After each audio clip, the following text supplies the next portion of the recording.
Shabbat Shalom. Thanks for joining me for another of our Torah study sessions together. As you can see, I'm in my new office, so to speak. To start off with, I'm going to put on a kippah. I'm going to go with this one with the star. Hope you all have been getting outside and enjoying the warm weather. That's why it looks so weird. I had two inside. We get very nice days out, and definitely no springtime rain at the moment.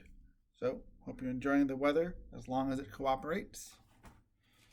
And we have our Tanakh to study from. Before we get to reading, though, as always, we say our blessing. Baruch atah Adonai Eloheinu melech haolam Asher kidshanu b'mitzvotav v'tzivanu la'asuk b'divrei Torah.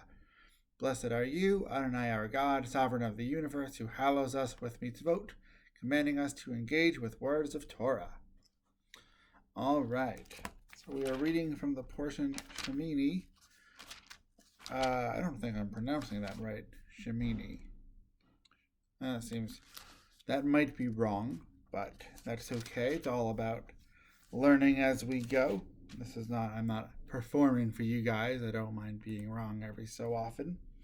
And this portion covers, and the part that I'm going to read, are the laws of kashrut, the kosher laws, which, whether you follow them in any way or not, we've all at least heard of them, and we know kind of the broad strokes of what the laws are.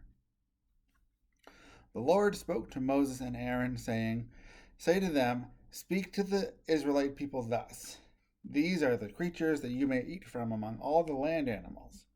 Any animal that has true hoofs, with clefts through the hoofs, and chews the cud, such you may eat. The following, however, of those that either chew the cud or have true hoofs, you shall not eat. The camel, although it chews the cud, it has no true hoofs. It is unclean for you. The hare, although it chews the cud, it has no true hoofs. It is unclean for you. And the swine, although it has true hoofs, with the hoofs cleft through, it does not chew the cud. It is unclean for you. You shall not eat of their flesh or touch their carcasses. They are unclean for you. These you may eat of all that live in water, anything in water, whether in the seas or in the streams that has fins and scales. These you may eat. But anything in the seas or in the streams that has no fins and scales, among all the swarming things of the water, and among all the other living creatures that are in the water, they are an abomination for you, and an abomination for you they shall remain. You shall not eat of their flesh, and you shall abominate their carcasses. Everything in water that has no fins and scales shall be an abomination for you." All right, kind of the top line of it. Now you may or may not follow the kosher laws. That is okay. I generally don't. Around Passover, I try to be mindful about kosher for Passover, which is kind of a different thing, but uses the same word. If I'm at a Jewish celebration or in a Jewish space, I try not to bring unkosher food in, especially things like bacon or ham or a cheeseburger, because those might be seen as disrespectful more to those spaces than to my actual Judaism. But kosher is actually much broader than about food. Kosher is related to the Hebrew word kasher, which sort of just means correct or legitimate.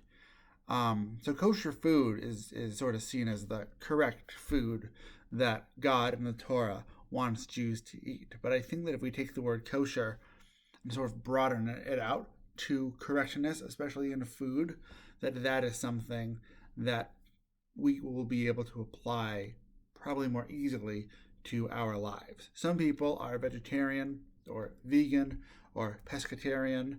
God, there are so many diets out there. What's one that I'm missing? What's that, like ancient one? Paleo is one. There's one of my friends on, but I'm forgetting what it is at the moment. But whatever. There are a lot of different diets. There are a lot of correct ways that people decide to eat. And I think that a key part of kosher, although certainly not the original intention, but I think that a real way that we can bring it about is to be mindful about what we eat. God says, you can't have things that don't have cleft hooves and don't chew their cud, or you can't have things from the ocean that don't have fins and scales. So it's just about being aware of what you're eating. God wants us to inspect our food and to make sure that it falls into whatever the category is. In these cases, it's hoofs and chewing, cud, or fins and scales. But really, whatever your diet is, or whether you have a specific diet or not, we all should find ways to consume food thoughtfully and mindfully and intentionally. And we will benefit if we're able to apply some kind of kosher to it, whatever that is for us. There's also ethical kosher things, such as free trade, such as organically grown, such as sustainably farmed, without slave labor, all that kind of stuff.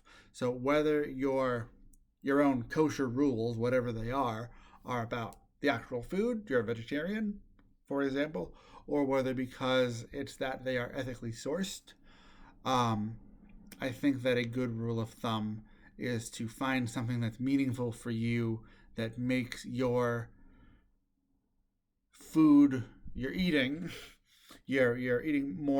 more important to you, maybe a little bit more spiritual, definitely more thoughtful, so that you're not just sort of eating everything in sight.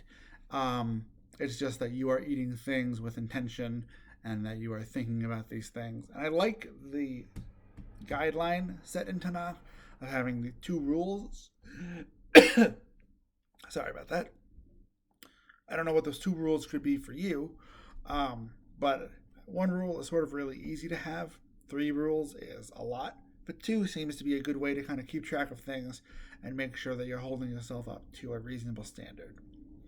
This also can go beyond food. You can be kosher about the kind of car that you get, or the kind of electricity that you use, or the kind of people you interact with, or the kind of politician that you support. You can be kosher, it's just correct or legitimate, whatever that means to you, whatever the arena is that matters to you. I think that it is very beneficial to set up rules for ourselves, and I think that setting up 2 rules is kind of a nice guideline that the Torah sets up. So with that, let us listen to Misha Barak. This is a prayer of healing. So if you know anyone who is not doing so great for whatever reason, there are lots and lots of things people can need healing from. It can be from pandemic-related things, or it can just be regular life stuff. Now is the time to think about them, reflect on them. If you can't think of anything, how fortunate for you and everyone that you knows, and maybe use this time to think about how you can have some rules, some limits, some ways to kind of make a kosher the regular parts of your life.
the renewal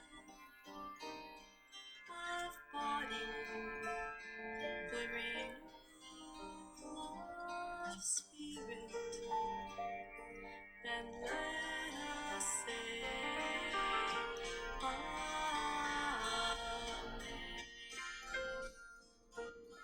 Okay. So thank you all again for joining me for this Torah study session, and I look forward to seeing you next time. If you have any questions about this or anything, feel free to send me an email at the Jewish Life account. Otherwise, I will see you next time. Shabbat Shalom.